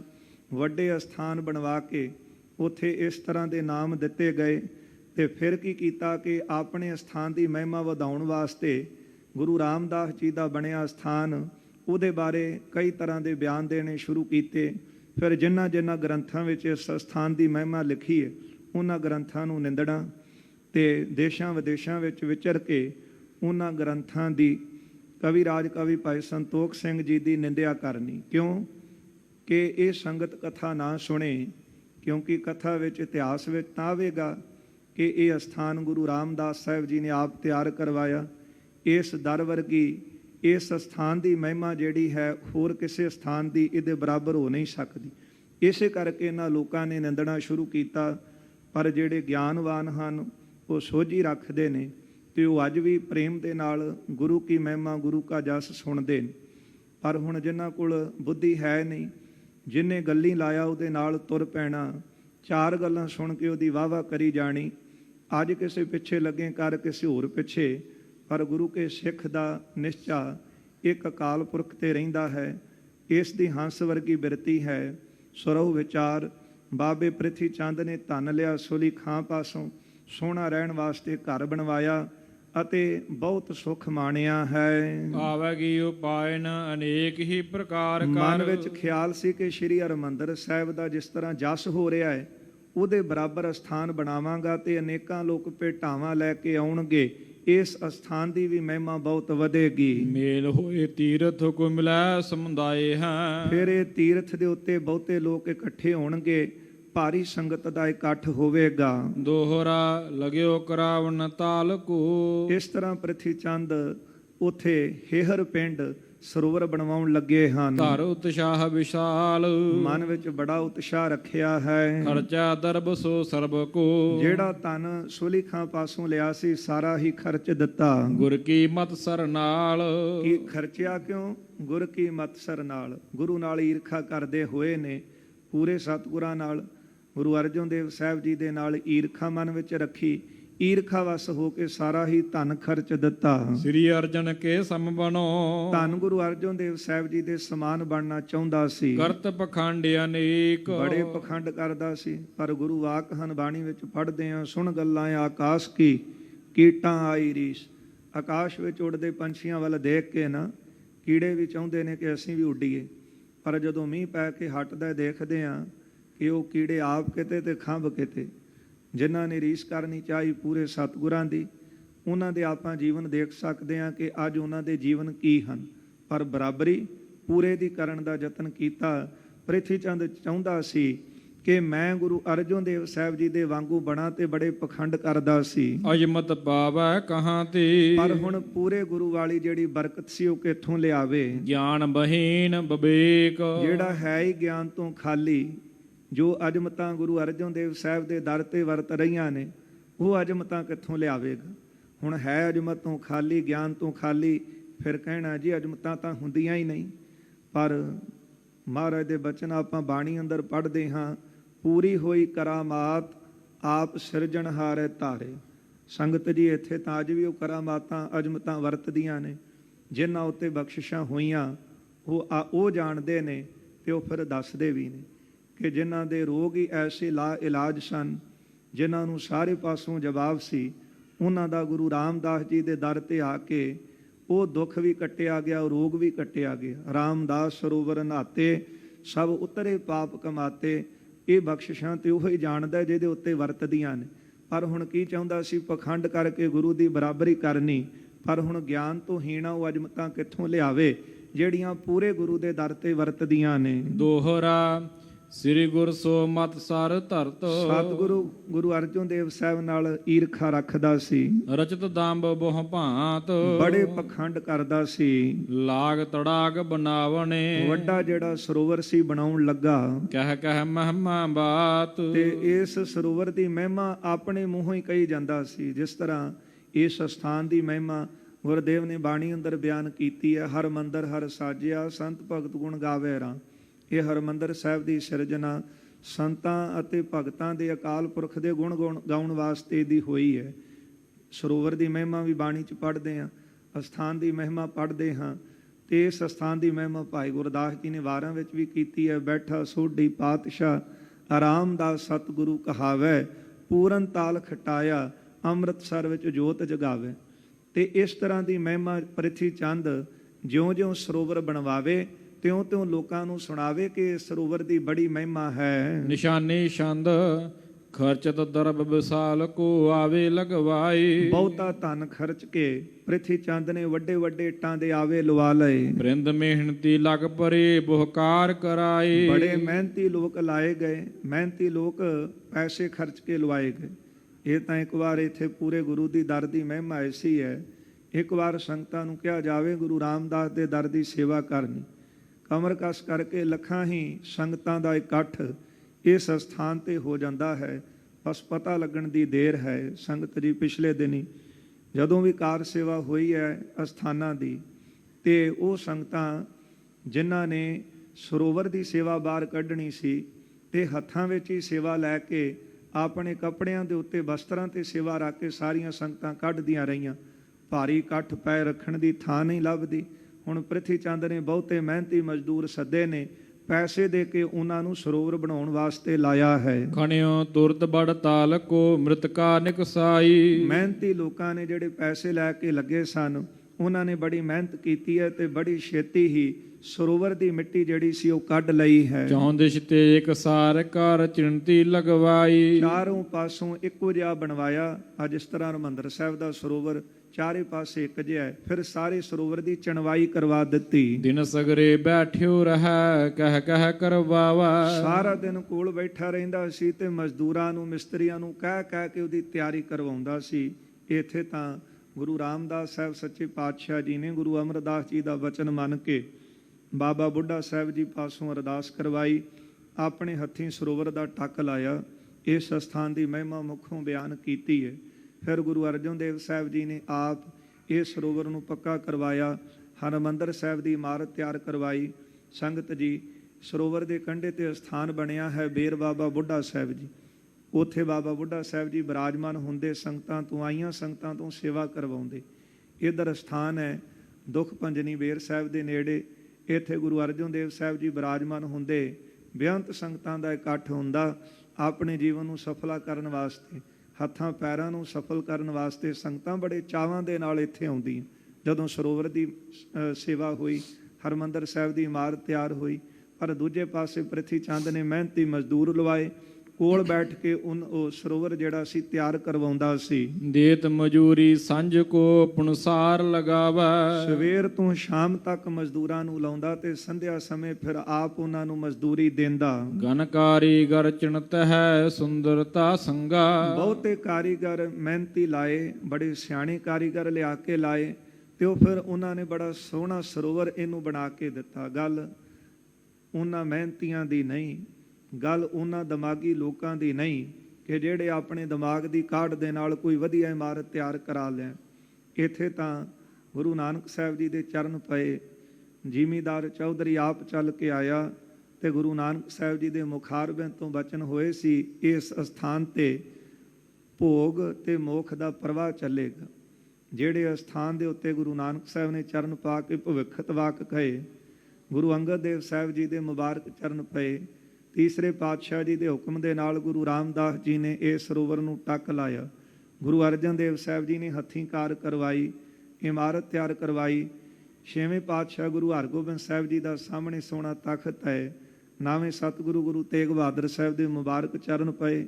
ਨੇੜੇ ਸਤਿਗੁਰਾਂ ਦਾ ਸਥਾਨ ਹੈ ਭੌਰਾ ਸਾਹਿਬ। ਜਿਸ ਸਥਾਨ ਤੇ ਸਾਰੇ ਸਤਿਗੁਰਾਂ ਦੇ ਚਰਨ ਪਏ ਹੋਣ, ਉਸ ਸਥਾਨ ਦੀ ਮਹਿਮਾ ਕਿੰਨੀ ਹੈ। ਪਰ ਦੂਜੇ ਪਾਸੇ ਉਹ ਬਰਾਬਰੀ ਕਰਨਾ ਚਾਹ ਰਿਹਾ ਹੈ। ਬੜੇ ਸਿਆਣੇ ਮਜ਼ਦੂਰ ਲਿਆ ਕੇ ਲਾ ਦਿੱਤੇ। ਸੰਗਤ ਜੀ, ਇਸ ਸਥਾਨ ਦੀ ਮਹਿਮਾ ਦੁਨੀਆ ਦੇ ਵਿੱਚ ਹੋ ਰਹੀ ਹੈ, ਪਰ ਇਹ ਸਾਰਾ ਨਕਸ਼ਾ ਅਸਥਾਨ ਦਾ ਗੁਰੂ ਸਾਹਿਬ ਜੀ ਨੇ ਆਪ ਕਾਰੀਗਰਾਂ ਨੂੰ ਦੱਸਿਆ। ਭਾਵੇਂ ਬਾਅਦ ਵਿੱਚ ਮੁਗਲਾਂ ਵੱਲੋਂ, ਹਕੂਮਤ ਵੱਲੋਂ ਹਰਿਮੰਦਰ ਸਾਹਿਬ ਨੂੰ ਢਹਿ ਢੇਰੀ ਵੀ ਕੀਤਾ ਗਿਆ। ਕਸਰ ਫਿਰ ਜਿਹੜੇ ਆਪਣੇ ਕਹਿੰਦੇ ਸੀ ਉਹਨਾਂ ਨੇ ਵੀ ਕੋਈ ਨਾ ਛੱਡੀ। ਸੰਨ 1984 ਵਿੱਚ ਵੀ ਫਿਰ ਪੂਰਾ ਜ਼ੋਰ ਹਕੂਮਤ ਨੇ ਲਾਇਆ ਸ਼੍ਰੀ ਅਕਾਲ ਤਖਤ ਸਾਹਿਬ ਨੂੰ ਢਹਿ ਢੇਰੀ ਕਰਨ ਦੇ ਲਈ। ਪਰ ਜਿੱਦਾਂ ਦਾ ਨਕਸ਼ਾ ਗੁਰਦੇਵ ਦੱਸ ਕੇ ਗਏ, ਸਿੱਖਾਂ ਨੇ ਉਹ ਇਮਾਰਤਾਂ ਉਸੇ ਤਰ੍ਹਾਂ ਫਿਰ ਤਿਆਰ ਕਰਵਾ ਲਈਆਂ ਤੇ ਇਹ ਐਸੀ ਇਮਾਰਤਾਂ ਤਿਆਰ ਕਰਵਾਈਆਂ ਗੁਰੂ ਸਾਹਿਬ ਨੇ, ਜਿਸ ਦੀ ਮਹਿਮਾ ਦੁਨੀਆ ਭਰ ਦੇ ਵਿੱਚ ਵੱਡੇ ਵੱਡੇ ਇੰਜੀਨੀਅਰ ਆਪਣੇ ਮੂੰਹੋਂ ਕਹਿੰਦੇ ਹਨ। ਵੱਡੇ ਵੱਡੇ ਕਵੀ ਜਨ ਇਸ ਸਥਾਨ ਦੀ ਮਹਿਮਾ ਗਾਉਂਦੇ ਨੇ। ਹੁਣ ਬਰਾਬਰੀ ਤਾਂ ਪ੍ਰਿਥੀ ਚੰਦ ਨੇ ਵੀ ਕਰਨੀ ਚਾਹੀ। ਚੰਗੇ ਚੰਗੇ ਸਿਆਣੀ ਕਾਰੀਗਰ ਲਾ ਕੇ, ਉਹ ਬੜੇ ਸਿਆਣੇ ਸਨ, ਉਹਨਾਂ ਨੇ ਆਪਣੀ ਸਿਆਣਪਤਾ ਦੇ ਨਾਲ ਬੜਾ ਸੋਹਣਾ ਸਰੋਵਰ ਇਹਨੂੰ ਤਿਆਰ ਕਰਕੇ ਦਿੱਤਾ ਹੈ। ਦੇਖ ਦੇਖ ਹਰ ਖੈਰਦਾ ਤਰ ਬੜੀ ਉਮੰਗਾ। ਉਸ ਸਥਾਨ ਦੀ ਸੁੰਦਰਤਾ ਨੂੰ ਦੇਖ ਦੇਖ ਕੇ ਪ੍ਰਿਥੀ ਚੰਦ ਮਨ ਵਿੱਚ ਬੜੀ ਖੁਸ਼ੀ ਹੈ ਤੇ ਬੜੇ ਪ੍ਰਸੰਨ ਹੋ ਰਹੇ ਨੇ। ਕਰਤ ਸੁਧਾਸਰ ਰੀਸ ਕੋ ਤਿਸਹੀ ਬਿਦ ਜੀ ਕੀਨੋ। ਸੁਧਾਸਰ ਸ਼੍ਰੀ ਅੰਮ੍ਰਿਤਸਰ ਸਾਹਿਬ ਦੀ ਰੀਸ ਕਰਦੇ ਸੀ। ਇਸੇ ਤਰ੍ਹਾਂ ਦਾ ਸਥਾਨ ਉਹਨਾਂ ਨੇ ਉੱਥੇ ਤਿਆਰ ਕਰਵਾਇਆ। ਅੱਜ ਕੁਝ ਹੋਰ ਲੋਕ ਵੀ ਇਸ ਸਥਾਨ ਦੀ ਮਹਿਮਾ ਕਰਦਿਆਂ ਹੋਇਆਂ ਉਹਨਾਂ ਨੇ ਵੀ ਸਥਾਨ ਤਿਆਰ ਕਰਵਾਏ, ਸਰੋਵਰ ਬਣਵਾਏ, ਇਮਾਰਤ ਵਿੱਚ ਬਣਵਾ ਦਿੱਤੀ ਕਿ ਇੱਦਾਂ ਹੀ ਭਾਰੀ ਇਕੱਠ ਲੋਕਾਂ ਦਾ ਇੱਥੇ ਵੀ ਹੋਵੇਗਾ। ਪਰ ਨਹੀਂ, ਪੂਰੇ ਦੀ ਬਰਾਬਰੀ ਹੋ ਨਹੀਂ ਸਕਦੀ। ਪੂਰੇ ਕਾ ਕੀਆ ਸਭ ਕੁਛ ਪੂਰਾ, ਘੱਟ ਵੱਧ ਕੁਛ ਨਹੀਂ। ਪੂਰੇ ਦੀ ਮਹਿਮਾ ਬਿਆਨ ਨਹੀਂ ਕੀਤੀ ਜਾ ਸਕਦੀ। ਉਹਨੇ ਅੰਮ੍ਰਿਤਸਰ ਦੀ ਬਰਾਬਰੀ ਕਰਦਿਆਂ ਹੋਇਆਂ ਸਰੋਵਰ ਤਿਆਰ ਕਰਵਾ ਦਿੱਤਾ। ਮੰਦਰ ਤੀੜ ਤੜਾਕ ਕੋ ਸੁਭ ਰਚਨਾ ਚੀਨੋ। ਸੰਗਤ ਜੀ, ਇਸ ਤੜਾਗ ਨਾਮ ਸਰੋਵਰ ਦਾ, ਸਰੋਵਰ ਦੇ ਵਿੱਚ ਫਿਰ ਇੱਕ ਮੰਦਰ ਉਹ ਵੀ ਤਿਆਰ ਕਰਵਾਇਆ। ਮੰਦਰ ਭਾਵ ਸਥਾਨ, ਇੱਥੇ ਹਰੀ ਦਾ ਮੰਦਰ ਹੈ, ਉੱਥੇ ਉਹਨੇ ਵੀ ਇੱਕ ਐਸਾ ਸਥਾਨ ਜਿਹੜਾ ਸੀ ਸਰੋਵਰ ਦੇ ਵਿੱਚ ਤਿਆਰ ਕਰਵਾ ਦਿੱਤਾ ਹੈ। ਹਰ ਮੰਦਰ ਸਮੰਦਰ ਕਰੇ ਕਹਿ ਆਪ ਬਤਾਵੈ। ਸ਼੍ਰੀ ਹਰਮੰਦਰ ਸਾਹਿਬ ਵਾਂਗੂ ਦਰਵਾਜ਼ੇ ਲਵਾ ਦਿੱਤੇ ਤੇ ਉਸ ਅਸਥਾਨ ਦੀ ਮਹਿਮਾ ਫਿਰ ਆਪਣੇ ਮੂੰਹੋਂ ਕਹਿਣ ਲੱਗਾ। ਕਹਿ ਕੈ ਸ਼ਿਪਰ ਕਰਾਵ ਤੋ ਤਨ ਦੇਹੁ ਲਸਾਵੈ। ਕਾਰੀਗਰਾਂ ਨੂੰ ਬਹੁਤਾ ਧਨ ਦੇ ਕੇ ਖੁਸ਼ ਕਰਦਾ ਸੀ ਤੇ ਛੇਤੀ ਛੇਤੀ ਉਹਦੀ ਅਸਵਾਰੀ ਕਰਵਾਉਂਦਾ ਸੀ। ਮਾਨ ਸਰੋਵਰ ਬਿਮਲ ਜਲ ਕਰ ਹੰਸਨ ਕੀਰਾ। ਸੰਗਤ ਜੀ, ਇੱਕ ਪਾਸੇ ਹੋਵੇ ਮਾਨ ਸਰੋਵਰ ਤੇ ਉਹ ਮਾਨ ਸਰੋਵਰ ਜਿਹੜਾ ਘਰ ਹੈ ਉਹ ਹੰਸਾਂ ਦਾ ਹੁੰਦਾ ਹੈ। ਤਿਮ ਅੰਮ੍ਰਿਤਸਰ ਕੀਰਤਨ ਗਣ ਸੰਤ ਬਸੇਰਾ। ਇੱਥੇ ਹੁਣ ਕਵੀ ਰਾਜ ਕਵੀ ਭਾਈ ਸੰਤੋਖ ਸਿੰਘ ਜੀ ਇਹਨਾਂ ਛੰਦਾਂ ਦੇ ਵਿੱਚ ਸ਼੍ਰੀ ਅੰਮ੍ਰਿਤਸਰ ਸਾਹਿਬ ਦੀ ਮਹਿਮਾ ਬਿਆਨ ਕਰਦੇ। ਮੈਂ ਆਰੰਭਤਾ ਤੇ ਕਹਿ ਦਿੱਤਾ ਕਿ ਜਿਹੜੇ ਲੋਕਾਂ ਨੇ ਆਪਣੇ ਅਸਥਾਨ ਬਰਾਬਰਤਾ ਕਰਨ ਵਾਸਤੇ ਤਿਆਰ ਕਰਵਾਏ, ਉਹਨਾਂ ਨੇ ਇਹਨਾਂ ਗ੍ਰੰਥਾਂ ਦੀ ਇਤਿਹਾਸ ਦੀ ਨਿੰਦਿਆ ਕੀਤੀ ਹੈ। ਕਾਰਨ ਆਪ ਸਮਝ ਸਕਦੇ ਹਾਂ। ਜਿਸ ਤਰ੍ਹਾਂ ਪ੍ਰਿਥੀ ਚੰਦ ਨੇ ਇਮਾਰਤ ਤਿਆਰ ਕਰਵਾ ਕੇ ਬਰਾਬਰੀ ਕਰਨੀ ਚਾਹੀ ਤੇ ਕਸਰ ਇਹਨਾਂ ਲੋਕਾਂ ਨੇ ਵੀ ਨਾ ਛੱਡੀ। ਰਹੋ ਵਿਚਾਰ।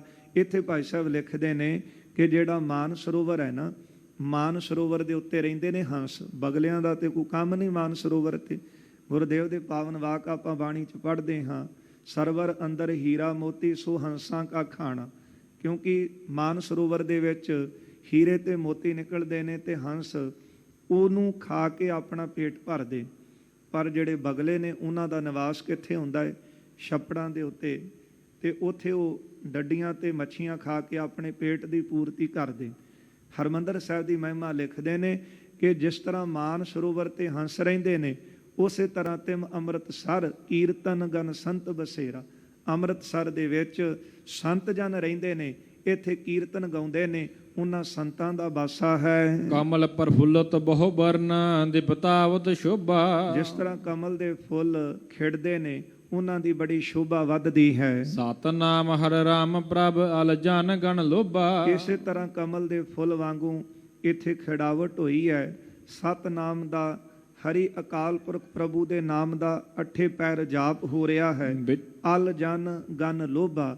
ਤੇ ਜਿਹੜੇ ਜਨ ਆ ਰਹੇ ਨੇ ਨਾ, ਇਹ ਮਾਨੋ ਭੌਰੇ ਦੀ ਤਰ੍ਹਾਂ ਨੇ ਤੇ ਇਸ ਕਮਲ ਦੇ ਉੱਤੇ ਆ ਕੇ ਉਹ ਲੁਭਾਏਮਾਨ ਹੁੰਦੇ ਨੇ। ਜਿਸ ਤਰ੍ਹਾਂ ਜਦੋਂ ਕਮਲ ਦੇ ਫੁੱਲ ਉੱਤੇ ਆਉਂਦੇ ਨੇ ਭੌਰੇ, ਤੇ ਭੌਰਾ ਆ ਕੇ ਕਮਲ ਦੇ ਫੁੱਲ ਦੇ ਉੱਤੇ ਰਸ ਲੈਂਦਾ ਹੈ, ਇਸੇ ਤਰ੍ਹਾਂ ਹਰਮੰਦਰ ਸਾਹਿਬ ਇਹ ਕਮਲ ਦੇ ਫੁੱਲ ਦੀ ਨਿਆਈ। ਅਤੇ ਇੱਥੇ ਜਿਹੜੇ ਸਿੱਖ ਆਉਂਦੇ ਨੇ ਉਹ ਹਨ ਕਮਲ ਦੇ ਫੁੱਲ ਉੱਤੇ ਆਉਣ ਵਾਲੇ ਭੌਰੇ। ਵਿੱਚ ਸੁੰਦਰ ਮਕਰੰਦ ਹੈ ਆਨੰਦ ਸੰਦੋਹਾ। ਫਿਰ ਇਸ ਕਮਲ ਦੇ ਫੁੱਲ ਵਿੱਚ ਸੁੰਦਰ ਮਕਰੰਦ, ਮਕਰੰਦ ਨਾਮ ਰਸ ਦਾ ਹੈ, ਤੇ ਇਸ ਮਕਰੰਦ ਰਸ ਨੂੰ ਲੈ ਕੇ ਆਨੰਦ ਮਾਣਦੇ। ਬੇਅੰਤੀ ਸੰਗਤਾਂ ਸ਼੍ਰੀ ਹਰਿਮੰਦਰ ਸਾਹਿਬ ਪਹੁੰਚਦੀਆਂ ਨੇ ਤੇ ਕਵੀ ਜੀ ਕਹਿ ਰਹੇ ਨੇ ਕਿ ਇੱਥੇ ਵਾਸਾ ਪਤਾ ਕਿਹਨਾਂ ਦਾ ਹੈ। ਜਿਸ ਤਰ੍ਹਾਂ ਮਾਨ ਸਰੋਵਰ ਤੇ ਹੰਸ ਵਸਦੇ ਨੇ ਨਾ, ਇਸ ਤਰ੍ਹਾਂ ਹਰਿਮੰਦਰ ਸਾਹਿਬ ਅੰਮ੍ਰਿਤਸਰ ਮਾਨ ਸਰੋਵਰ ਹੈ, ਇੱਥੇ ਸੰਤ ਜਨਾਂ ਦਾ ਵਾਸਾ ਹੈ। ਤੇ ਫਿਰ ਕਮਲ ਦੇ ਫੁੱਲ ਸੋਹਣੇ ਖਿੜੇ ਹੋਏ ਨੇ ਤੇ ਭੌਰੇ ਆ ਕੇ ਲੁਭਾਏਮਾਨ ਹੁੰਦੇ ਨੇ। ਇਸੇ ਤਰ੍ਹਾਂ ਸਿੱਖ ਭੌਰਿਆਂ ਦੀ ਤਰ੍ਹਾਂ ਨੇ, ਇੱਥੇ ਆ ਕੇ ਰਸ ਲੈਂਦੇ, ਆਨੰਦ ਲੈਂਦੇ ਨੇ। ਲਗ ਦੀਰਘ ਦਲ ਬ੍ਰਿੰਦ ਹੈ ਸਦਗੁਣ ਗੁਣ ਗਨ ਗੁਣ ਸੋਹਾ। ਇਸੇ ਤਰ੍ਹਾਂ ਛੋਟੇ ਅਤੇ ਵੱਡੇ ਜਿਹੜੇ ਹਨ ਉਹ ਲਗ ਦੀਰਘ ਦਲ ਬ੍ਰਿੰਦ ਹੈ ਤੇ ਫਿਰ ਸਦ ਗੁਣ ਗਨ ਸੋਹਾ।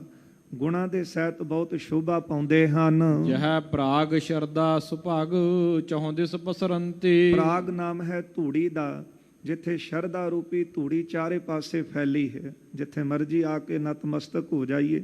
ਸਿੱਖਾਂ ਦੇ ਮਨਾਂ ਵਿੱਚ ਸ਼ਰਧਾ ਹੈ ਨਾ। ਕਈ ਵਾਰੀ ਸੰਗਤ ਦਾ ਇਕੱਠ ਜ਼ਿਆਦਾ ਹੁੰਦਾ ਹੈ ਤੇ ਕਈ ਗੁਰਮੁਖ ਪਿਆਰੇ ਜਨ ਜਿਹੜੇ ਨੇ ਉਹਨਾਂ ਦੇ ਕਿਤੇ ਜਾਂ ਜ਼ਿਆਦਾ ਰੁਝੇਵੇਂ ਜਿਹੜੇ ਵੱਡੇ ਹੋਣ ਤੇ ਕਈ ਵਾਰੀ ਉਹ ਪਰਿਕਰਮਾ 'ਚ ਹੀ ਨਮਸਕਾਰ ਕਰਕੇ ਸ਼ਰਧਾ ਦੇ ਨਾਲ ਇੱਥੋਂ ਗੁਰੂ ਕੀਆਂ ਖੁਸ਼ੀਆਂ ਲੈ ਲੈਂਦੇ ਨੇ। ਕਵੀ ਜੀ ਕਹਿੰਦੇ ਮਾਨੋ ਜਿਸ ਤਰ੍ਹਾਂ ਧੂੜੀ ਪਸਰੀ ਹੁੰਦੀ ਹੈ ਨਾ ਕਮਲ ਦੇ ਫੁੱਲ ਤੇ, ਇਸ ਤਰ੍ਹਾਂ ਸਿੱਖ ਸ਼ਰਧਾ ਰੂਪੀ ਧੂੜੀ ਇੱਥੋਂ ਲੈਂਦੇ ਨੇ ਤੇ ਫਿਰ ਚਾਰੇ ਪਾਸੇ ਜਿਹੜੀ ਹੈ ਉਹ ਧੂੜੀ ਫੈਲੀ ਹੋਈ ਹੈ, ਜਿੱਥੋਂ ਮਰਜ਼ੀ ਬਖਸ਼ਿਸ਼ਾਂ ਲੈ ਲਓ। ਸੁਠ ਮਿਰਨਾਲ ਗੁਰ ਚਰਨ ਕੀ ਪ੍ਰੀਤੀ ਉਪਜੰਤੀ। ਫਿਰ ਸੁੰਦਰ ਕਮਲ ਦੀ ਜੋ ਡੰਡੀ ਹੈ ਉਹ ਹੈ ਪ੍ਰੀਤੀ। ਕਮਲ ਦਾ ਫੁੱਲ ਡੰਡੀ ਤੇ ਖੜਾ ਹੁੰਦਾ ਹੈ ਨਾ, ਇਸੇ ਤਰ੍ਹਾਂ ਸਿੱਖਾਂ ਦੇ ਅੰਦਰ ਜਿਹੜੀ ਪ੍ਰੀਤੀ ਪ੍ਰੇਮ ਹੈ ਗੁਰੂ ਦੇ ਨਾਲ, ਇਹ ਕਮਲ ਦੇ ਫੁੱਲ ਦੀ ਡੰਡੀ ਹੈ। ਮੁਕਤਾ ਮੁਕਤ ਅਨੇਕ ਹੀ ਲੈ ਸੰਤ ਮਰਾਲਾ। ਇੱਥੇ ਕਮਲ ਜਿਹੜੇ ਸੰਤ ਨੇ ਹੰਸ ਦੀ ਤਰ੍ਹਾਂ ਹਨ। ਇੱਥੇ ਆ ਕੇ ਜਿਸ ਤਰ੍ਹਾਂ ਹੰਸ ਮੋਤੀ ਚੁਗਦੇ ਨੇ ਨਾ, ਇੱਥੇ ਸੰਤ ਜਨ ਆ ਕੇ ਮੁਕਤੀ ਦੇ ਮੋਤੀ ਪ੍ਰਾਪਤ ਕਰਦੇ। ਬੇਅੰਤੀ ਇੱਥੋਂ ਮੁਕਤੀਆਂ ਬਖਸ਼ਿਸ਼ਾਂ ਲੈ ਗਏ। ਆਪਾਂ ਅੰਮ੍ਰਿਤ ਵੇਲੇ ਦਰਸ਼ਨ ਕਰਦੇ ਹਾਂ ਉਹ ਸੁਭਾਗੀਆਂ ਰੂਹਾਂ ਦੇ। ਹੁਣ ਵੀ ਭਾਵੇਂ ਕਰ ਲਓ। ਲੰਗਰ ਵਿੱਚ ਬੈਠੇ ਸੰਗਤ ਸੇਵਾ ਕਰ ਰਹੀ ਸ਼ਰਧਾ ਦੇ ਨਾਲ, ਜੋੜਿਆਂ ਵਿੱਚ ਬੈਠੀ ਭਾਵਨਾ ਨਾਲ ਜੋੜੇ ਝਾੜ ਰਹੀ ਸੰਗਤ ਦੇ, ਪਰਿਕਰਮਾ ਵਿੱਚ ਖਲੋਤੀਆਂ ਸੰਗਤਾਂ ਸੇਵਾਵਾਂ ਲਾ ਰਹੀਆਂ ਨੇ। ਇੱਥੇ ਆਉਂਦੇ ਨੇ ਸੰਤ ਜਨ, ਜਿਸ ਤਰ੍ਹਾਂ ਮਾਨ ਸਰੋਵਰ ਤੇ ਆਉਂਦੇ ਨੇ ਹੰਸ, ਉਹ ਮੋਤੀ ਚੁਗਦੇ ਨੇ। ਇਹ ਮਾਨ ਸਰੋਵਰ ਗੁਰੂ ਰਾਮਦਾਸ ਜੀ ਦਾ, ਇੱਥੇ ਸੰਤ ਜਨ ਆਉਂਦੇ ਨੇ ਤੇ ਮੋਤੀ ਰੂਪੀ ਮੋਤੀ, ਮੁਕਤੀ ਰੂਪੀ ਮੋਤੀ ਪ੍ਰਾਪਤ ਕਰਦੇ ਹਨ। ਮਿਲਹਿ ਬਿਨੋਦ ਪ੍ਰਮੋਦ ਤੇ ਚਹਕੋਦ ਵਿਸਾਲਾ। ਚਾਰੇ ਪਾਸੇ ਇੱਥੇ ਬਹੁਤਾ ਆਨੰਦ ਮਿਲਦਾ ਹੈ। ਕਿਤੋਂ ਵੀ ਬੈਠ ਜਾਓ ਤੇ ਕੀਰਤਨ ਦਾ ਪ੍ਰਵਾਹ ਠੇ ਪੈਰ ਚੱਲ ਰਿਹਾ ਹੈ ਤੇ ਇੱਥੇ ਬੈਠ ਕੇ ਆਨੰਦ ਦਾ ਪ੍ਰਵਾਹ ਜਿਹੜਾ ਹੈ, ਕੀਰਤਨ ਦਾ ਪ੍ਰਵਾਹ, ਉਹਦੇ ਵਿੱਚੋਂ ਆਨੰਦ ਲੈਂਦੀਆਂ ਨੇ ਸੰਗਤਾਂ। ਬਕ ਸੰਪ੍ਰਥਿਆ ਦੇਖ ਕੇ ਚਿਤ ਚਾਉ ਉਠਾਵਾ। ਪਰ ਹੁਣ ਦੂਜੇ ਤਰਫ ਕਵੀ ਜੀ ਨੇ ਇੱਥੇ ਮਨ ਦੀ ਗੱਲ ਕਹਿ ਦਿੱਤੀ। ਜਿਹੜਾ ਗੁਰੂ ਦੀ ਬਰਾਬਰੀ ਕਰਨੀ ਚਾਹੁੰਦਾ ਹੈ, ਭਾਵੇਂ ਆਪਣਾ ਹੀ ਕਿਉਂ ਨਾ ਹੋਵੇ, ਜਿਹੜਾ ਗੁਰੂ ਦੇ ਦਰ ਦੀ ਮਹਿਮਾ ਨੂੰ ਨਹੀਂ ਜਾਣਦਾ, ਉਹਦੇ ਤਾਈਂ ਭਾਈ ਸੰਤੋਖ ਸਿੰਘ ਜੀ ਲਿਖਦੇ, ਕਹਿੰਦੇ, ਪੜ੍ਹਿਓ ਪੰਕਤੀ ਫੇਰ। ਦੇਖ ਬਕ ਸੰਪ੍ਰਥਿਆ ਦੇਖ ਕੇ ਚਿਤ ਚਾਉ ਉਠਾਵਾ। ਬਕ ਕਹਿੰਦੇ ਨੇ ਬਗਲੇ ਨੂੰ, ਕਹਿੰਦੇ ਬਗਲੇ ਦੇ ਸਮਾਨ ਪ੍ਰਿਥੀ ਚੰਦ ਦੇਖ ਕੇ ਬਹੁਤ ਉਹਦਾ ਚਿੱਤ ਜਿਹੜਾ ਸੀ ਉਹਨੇ ਆਪਣੇ ਚਿੱਤ ਵਿੱਚ ਚਾਅ ਉਠਾਇਆ। ਜਿਸ ਤਰ੍ਹਾਂ ਬਗਲਾ ਛੱਪੜ ਦੇ ਉੱਤੇ ਬੈਠਦਾ ਏ, ਉਹਨੂੰ ਬੜਾ ਚਾਅ ਹੁੰਦਾ ਹੈ, ਕਿਉਂਕਿ ਉਹਦਾ ਭੋਜਨ ਛੱਪੜ ਵਿੱਚ ਹੀ ਹੁੰਦਾ ਹੈ। ਇੱਕ ਛੱਪੜੀ ਢਿੱਗ ਗ੍ਰਾਮ ਕੀ ਚੀਕਰ ਬਿਥਰਾਵਾ। ਹਰ ਪਿੰਡ ਦੇ ਨੇੜੇ ਇੱਕ ਇਸ ਨੇ ਛੱਪੜੀ ਬਣਾਈ ਹੈ। ਉਸ ਛੱਪੜ ਦੇ ਵਿੱਚ ਹੈ ਕੀ? ਕਹਿੰਦੇ ਚਿੱਕੜ ਹੈ। ਜਿਹੜਾ ਗੁਰੂ ਦੀ ਬਰਾਬਰੀ ਕਰੇ ਉਹ ਕਹਿੰਦੇ ਹੋਰ ਕੁਝ ਨਹੀਂ ਉਹਦੇ ਕੋਲ ਚਿੱਕੜ ਹੀ ਚਿੱਕੜ ਹੈ, ਉਹਦੇ ਕੋਲ ਗੰਦਗੀ ਹੈ ਨਾ, ਤਾਂ ਹੀ ਉਹ ਪੂਰੇ ਦੀ ਬਰਾਬਰੀ ਕਰਨੀ ਚਾਹੀ। ਇੱਥੇ ਤਾਂ ਸੰਤ ਜਨ ਆ ਕੇ ਸਰੋਵਰ ਵਿੱਚੋਂ ਬਖਸ਼ਿਸ਼ਾਂ ਲੈ ਗਏ, ਪਰ ਉੱਥੇ ਬਗਲੇ ਦੀ ਤਰ੍ਹਾਂ ਪ੍ਰਿਥੀ ਚੰਦ ਹੇਹਰ ਪਿੰਡ ਦੇ ਨੇੜੇ ਇੱਕ ਬਣਾਇਆ ਉਹਨੇ ਛੱਪੜ। ਉਹ ਛੱਪੜ ਜਿਹੜਾ ਚਿੱਕੜ ਨਾਲ ਭਰਿਆ ਹੈ। ਸਮਤਾ ਮਾਨਸ ਕੀ ਰਚੈ ਮਾਨਸ ਹਰ ਖਾਵੈ। ਮਾਨ ਸਰੋਵਰ ਦੀ ਬਰਾਬਰੀ ਕਰਨਾ ਚਾਹੁੰਦਾ ਹੈ, ਮਨ ਵਿੱਚ ਬੜਾ ਪ੍ਰਸੰਨ ਹੈ, ਪਰ ਦੱਸੋ ਮਾਨ ਸਰੋਵਰ ਦੀ ਬਰਾਬਰੀ ਛੱਪੜ ਕਰ ਸਕਦੇ ਨੇ? ਭਾਵੇਂ ਅਨੇਕਾਂ ਹੀ ਛੱਪੜ ਲੱਗੇ ਹੋਣ, ਪਿੰਡਾਂ ਦੇ ਕੰਢੇ ਦੇ ਉੱਤੇ ਛੱਪੜ ਹੁੰਦਾ ਹੈ, ਉਹ ਛੱਪੜ ਦੇ ਕੋਲ ਕਈ ਵਾਰੀ ਖਲੋਣਾ ਵੀ ਬੰਦਾ ਪਸੰਦ ਨਹੀਂ ਕਰਦਾ। ਹੁਣ ਮਾਨ ਸਰੋਵਰ ਦੀ ਬਰਾਬਰੀ ਇਹ ਛੱਪੜ ਕਿੱਥੋਂ ਕਰ ਲੈਣਗੇ? ਮਾਨਸ ਮੂਰਖ ਬ੍ਰਿੰਦ ਕੀ ਤਨ ਹਿਤ ਬਿਰਮਾਵਾ। ਮੂਰਖ ਲੋਕਾਂ ਦਾ ਸਮੂਹ ਤੇ ਧਨ ਕਰਕੇ ਲੋਕਾਂ ਨੂੰ ਭਰਮਾ ਲੈਂਦਾ ਸੀ। ਆਪਾਂ ਦੇਖਦੇ ਹਾਂ ਲੋਕ ਕਹਿੰਦੇ ਇਕੱਠ ਬੜਾ ਫਲਾਣੇ ਦੇ ਡੇਰੇ ਵਿੱਚ, ਉਹ ਇਕੱਠ ਹੁਣ ਕੀ ਕਹੀਏ। ਇੱਥੇ ਪੰਡਤ ਹਰਦਿਆਲ ਜੀ ਦਾ ਇੱਕ ਸ਼ਲੋਕ ਯਾਦ ਆਉਂਦਾ ਹੈ। ਉਹ ਲਿਖਦੇ ਹਨ ਕਿ ਇੱਕ ਭੇਡ ਜਿੱਧਰ ਜਾਵੇ ਉਧਰ ਸਾਰੀਆਂ ਹੀ ਉਹਦੇ ਪਿੱਛੇ ਜਾਂਦੀਆਂ ਨੇ, ਦੇਖਦੀਆਂ ਨਹੀਂ ਕਿ ਇਹ ਗਈ ਕਿੱਧਰ ਹੈ। ਇਸ ਤਰ੍ਹਾਂ ਉਹਨਾਂ ਨੇ ਜ਼ਿਕਰ ਕੀਤਾ ਹੈ, ਦੇਖੋ ਜਗਤ ਕੀ ਭੇਡਾ ਚਾਲ ਚਾਲਤੀ ਕੇ ਪਿੱਛੇ ਚਲੇ ਪਰਮਾਰਥ ਨਾ ਸੰਭਾਲ। ਦੇਖੋ ਜਗਤ ਕੀ ਮੂੜਤਾ, ਉਹ ਇਹਨੂੰ ਮੂਰਖਤਾ ਕਹਿੰਦੇ ਨੇ। ਪਰ ਜਿਹੜੇ ਗਿਆਨਵਾਨ ਹੁੰਦੇ ਉਹ ਸੋਝੀ ਰੱਖਦੇ ਨੇ। ਕਹਿੰਦੇ ਜਿਹੜੇ ਲੋਕ ਛੱਪੜ 'ਚ ਜਾ ਰਹੇ ਸਨ ਪ੍ਰਿਥੀ ਚੰਦ ਦੇ ਕੋਲ, ਮਾਨਸ ਮੂਰਖ ਬ੍ਰਿੰਦ ਕੇ, ਉਹ ਮੂਰਖ ਲੋਕਾਂ ਦਾ ਇਕੱਠ ਸੀ, ਟੋਲਾ ਸੀ, ਜਾਂ ਫਿਰ ਧਨ ਹਿੱਤ ਬਰਮਾਵੇ। ਇਹਨਾਂ ਭੋਲੀ ਭਾਲੀ ਜਨਤਾ ਨੂੰ ਥੋੜ੍ਹੀ ਬਹੁਤੀਆਂ ਸਹੂਲਤਾਂ ਦੇ ਕੇ ਉਹ ਲੋਕ ਭਰਮਾ ਲੈਂਦੇ ਨੇ ਕਿ ਤੁਹਾਡੇ ਘਰ ਬਣਾ ਦਿੰਦੇ, ਤੁਹਾਡੇ ਬੱਚੇ ਇੱਥੋਂ ਪੜ੍ਹ ਜਾਣਗੇ, ਤੁਹਾਨੂੰ ਸਕੂਲਾਂ ਵਿੱਚ ਐਡਮਿਸ਼ਨਾਂ ਫ੍ਰੀ ਕਰਾ ਦਿੰਦੇ ਆ, ਹਸਪਤਾਲਾਂ 'ਚ ਇਲਾਜ ਕਰਾ ਦਿੰਦੇ ਆ। ਉਹ ਲੋਕ ਫਿਰ ਧਨ ਕਰਕੇ ਬਿਰਮਾਵੇ ਫਸ ਜਾਂਦੇ ਨੇ ਇਹਨਾਂ ਪਖੰਡੀਆਂ ਦੇ ਜਾਲ ਵਿੱਚ।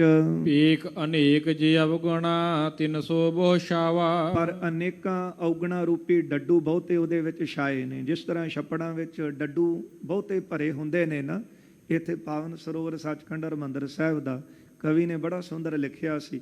ਕਹਿੰਦਾ ਕਿ ਇਸ ਸਰੋਵਰ ਦੇ ਨੇੜੇ ਨਾ ਤੁਸੀਂ ਬਗਲਾ ਦੇਖੋਗੇ ਤੇ ਨਾ ਡੱਡੂ ਦੇਖੋਗੇ, ਪਰ ਦੂਜੇ ਪਾਸੇ ਜਿਹੜਾ ਛੱਪੜ ਹੈ ਉੱਥੇ ਅਨੇਕਾਂ ਔਗਣਾ ਰੂਪੀ ਡੱਡੂ ਭਰੇ ਹੋਏ ਹਨ। ਮਤਸਾ ਤ੍ਰਿਸ਼ਨਾ ਦ્વੈਸ਼ ਰੇਸ ਸਮੁਦਾਇ ਰਹਾਵਾ। ਮਤਸਰ ਈਰਖਾ, ਤ੍ਰਿਸ਼ਨਾ ਦੀ ਅੱਗ, ਰਿਸ ਸਮੁਦਾਇ ਰਹਾਵਾ, ਕ੍ਰੋਧ ਦੇ ਨਾਲ ਹਿਰਦਾ ਉਸ ਦਾ ਭਰਿਆ ਰਹਿੰਦਾ ਸੀ। ਇਸ ਪ੍ਰਕਾਰ ਪ੍ਰਿਥਿਆ ਕਰੈ ਹਿਤ ਠਗਵੇ ਮੂਢਾ। ਮੂਰਖ ਲੋਕਾਂ ਨੂੰ ਠੱਗਣ ਵਾਸਤੇ ਪ੍ਰਿਥੀ ਚੰਦ ਬਰਾਬਰੀ ਕਰਦਾ ਹੈ। ਬੁੱਧਵਾਨ ਕਿਮ ਭਰਮ ਹੈ ਜਿਨ ਕੇ ਹਿਰਦ ਗੋਡਾ। ਜਿਨ੍ਹਾਂ ਦੇ ਹਿਰਦੇ ਵਿੱਚ ਗੂੜਾ ਆਸ਼ਾ ਹੈ ਉਹ ਕਿੱਦਾਂ ਭਰਮ ਸਕਦੇ ਨੇ।